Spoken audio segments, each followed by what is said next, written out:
안녕하세요. 저는 네덜란드에서 5살짜리 딸을 혼자 키우고 있는 미셸이라고 합니다.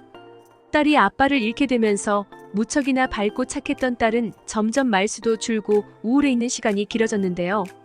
저는 그런 딸을 위해 해외여행을 한번 경험시켜주기로 했습니다. 아무래도 딸 엘렌과 단둘이 떠나는 여행이다 보니 저는 안전이 보장된 곳으로 가기로 했고, 요즘 엘렌의 또래 아이들은 전부 한국을 좋아하는 것 같았기에 저는 자연스레 한국을 선택하게 되었죠. 하지만 엘렌은 한국행을 반대하더군요. 그러고는 자신은 일본에 가보고 싶다며 떼를 쓰기 시작했어요. 아마 관심받는 걸 좋아하는 아이들의 특성상 엘렌은 일본에 대해 잘 알지도 못하면서 그저 남들이 안 가본 곳을 한번 다녀와 보고 싶어 하는 것 같았습니다. 엘렌 주위의 친구들은 다들 한국을 한 번쯤은 경험해봤고, 일본을 다녀와 본 친구는 거의 없는 것처럼 보였거든요. 어쨌든 저는 한국이야말로 저희 가족에게 딱 맞는 여행지라고 생각했지만 엘렌의 고집을 꺾을 수가 없어서 결국 일본으로 출발하게 되었습니다. 일본의 첫인상은 꽤나 좋았습니다. 사람들도 친절해 보였고 거리도 깨끗해 보였거든요. 그러나 저는 곧 일본이 조금 이상한 국가라는 것을 깨닫게 되었는데요. 일본은 선진적인 인프라를 가졌고 몹시 발전된 국가였지만 모순적이게도 시스템이 무척이나 낡아 있었거든요. 실제로 지금은 로봇이 인간을 대체하냐 마냐를 논하는 시대인데도 불구하고 정작 일본 상점에서는 카드 결제가 가능한 곳조차 찾기 힘들었습니다. 조금이라도 영세하다 싶은 가게는 전부 현금을 요구했기에 저는 몇 번이고 환전을 해야 했죠. 그리고 동전은 또 어찌나 많은지 무거운 동전을 매번 짤랑짤랑 거리며 갖고 다니다 보니 이제는 동전 부딪히는 소리만 들으면 신경이 예민해지는 지경에 이르렀습니다. 그러나 제가 일본에서 무엇보다 힘들었던 건 바로 사람들이었습니다.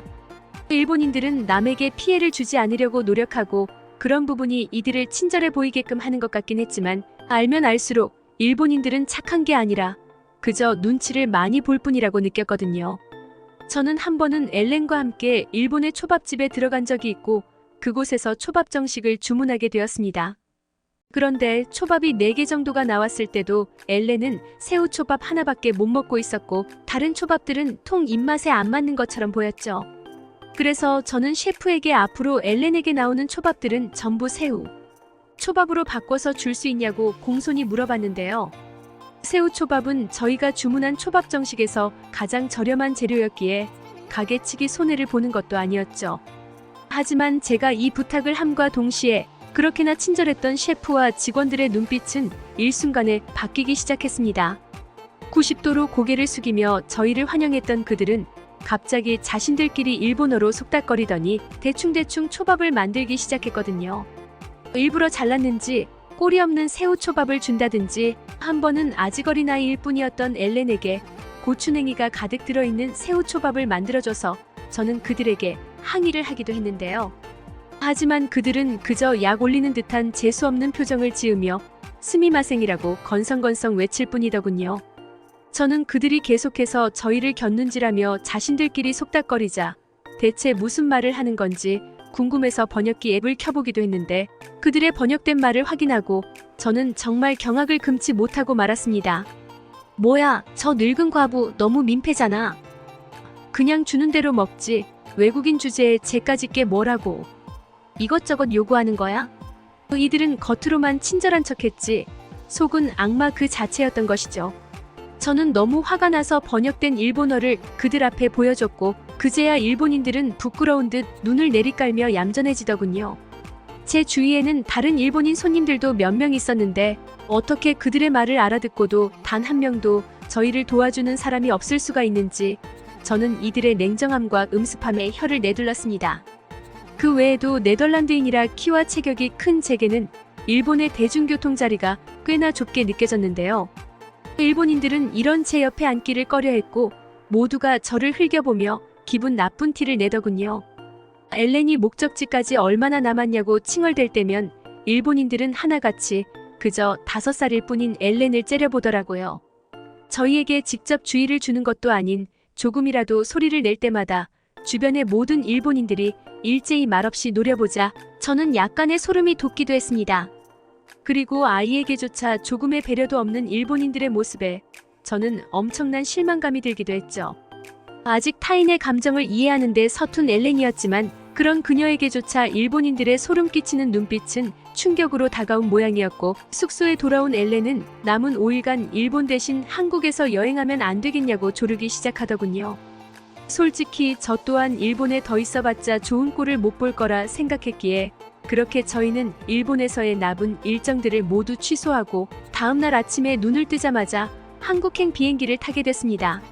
물론 제 주변에는 한국을 아예 안 가본 사람은 있어도 한 번만 가본 사람은 없을 정도로 한국은 엄청난 호평을 받는 여행지였습니다.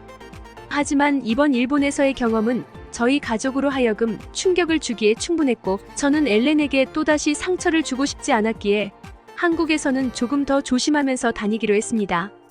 그렇게 도착한 한국에서 엘렌은 지난밤의 초밥 사건으로 거의 아무것도 못 먹은 상태였기 때문에 무척이나 배고파했는데요. 그래서 한국에 도착해서 짐을 풀자마자 저희는 식당부터 들르기로 했습니다. 그래도 이왕 온 한국인데 딸에게 근사한 식당에서 제대로 된 음식을 먹이고 싶은 게 엄마의 마음이지만, 저는 그날따라 골목길 으슥한 곳에 위치한 엄청나게 허름해 보이는 식당에 눈이 갔는데요. 그렇게 저희는 운명처럼 그 허름한 식당에 들어가게 되었습니다. 그런데 영세한 식당이라 그런지 영어 메뉴가 전혀 없더군요. 그래서 저는 주인 할머니께 번역기를 보여주며 이 식당에서 제일 인기 많은 음식 2개를 달라고 했습니다. 그리고 할머니는 곧 제육볶음과 순두부찌개를 내오셨죠. 저는 한식의 빨간 빛깔을 보고 무척이나 두려워졌지만 막상 먹어본 한식은 짜지도 않고 오히려 달았으며 그렇게 맵지도 않아서 딱 좋았습니다.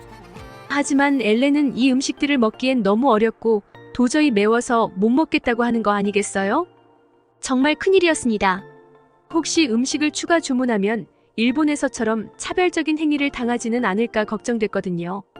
저는 그냥 음식을 전부 남기고 다른 음식점으로 갈까도 진지하게 고민했을 만큼 엄청난 스트레스를 받았는데요. 하지만 그 순간 할머니께서 다가오셔서 저희에게 한국어로 뭐라고 말씀하시는 게 아니겠어요? 저는 할머니께서 저희 보고 음식을 빨리 먹지 않고 뭐 하는 거냐며 호통을 치는 줄 알았고, 그렇게 겁을 먹고 번역기 앱을 켰습니다. 그리고 할머니의 말씀을 이해하고 충격을 받고 말았는데, 알고 보니 할머니는 아이가 왜 음식을 먹지 않는 거냐며, 아이가 먹을 음식이라 일부러 안 맵게 했는데도 매운 거냐며 물으시더니 순두부찌개에 육수를 부어주시기 시작하셨습니다. 엘렌은 육수로 덜 매워진 순두부찌개를 먹더니 몹시 흡족해하며 숟가락을 들기 시작했죠. 이뿐만이 아니었어요. 할머니는 한창 먹을 나이인 어린아이가 고기를 안 먹으면 어쩌냐며 고등어라는 생선 요리를 해오셨는데요. 제가 이건 저희가 주문한 음식이 아니라고 말하니 할머니는 오히려 호통을 치시더라고요. 한창 자랄 나이인데 뭐라도 먹어야 할 거 아니야. 제육볶음은 매워서 못 먹으니 이거라도 먹여. 그러고는 돈은 받지 않을 테니 걱정 말고 먹으라고 말씀하시는 거 아니겠어요? 저는 한국인의 아이에 대한 배려에 깜짝 놀랐습니다. 물론 할머니의 따뜻한 마음처럼 고등어 요리도 정말 최고였는데요. 저는 생선 요리는 일본이 최고라고 들었지만 직접 경험해본 바로는 한국의 생선 요리 수준이 훨씬 높아 보였습니다. 그 밖에도 할머니께서는 연신 따뜻한 차나 한국의 전통 과자 등을 가져오시며 엘렌에게 따뜻한 호의를 베풀어 주셨는데요. 심지어 저희가 식사를 마치고 일어났을 때 할머니께서는 엘렌에게 잘 어울릴 것 같다며 머리핀까지 선물로 주시더라고요. 일본의 초밥집과는 달리 한국인 할머니는 저희를 손님 그 이상으로 대해주셨던 것입니다. 하지만 그렇게 계산을 하려고 할 때 저는 바보 같은 실수를 했다는 것을 알아챘습니다. 바로 미리 선불카드에 원화만 충전해놨을 뿐 환전을 안 해놨거든요.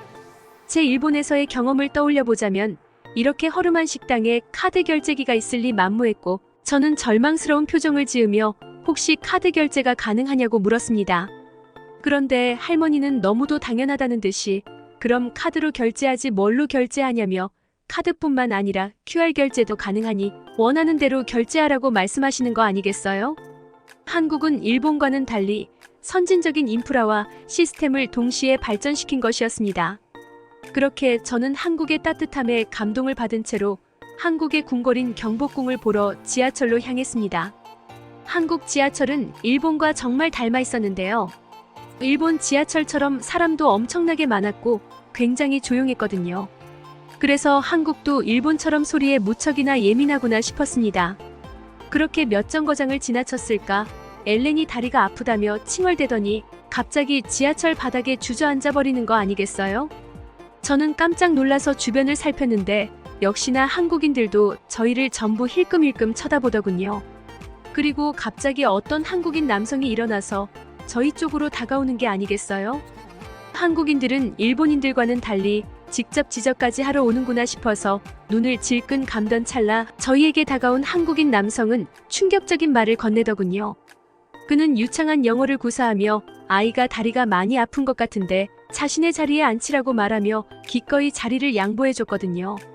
엘렌은 뭐가 그렇게 신났는지 곧바로 그 남성의 자리에 냉큼 앉았고 저는 너무나도 미안하고 감사한 마음에 그에게 감사 인사를 했습니다.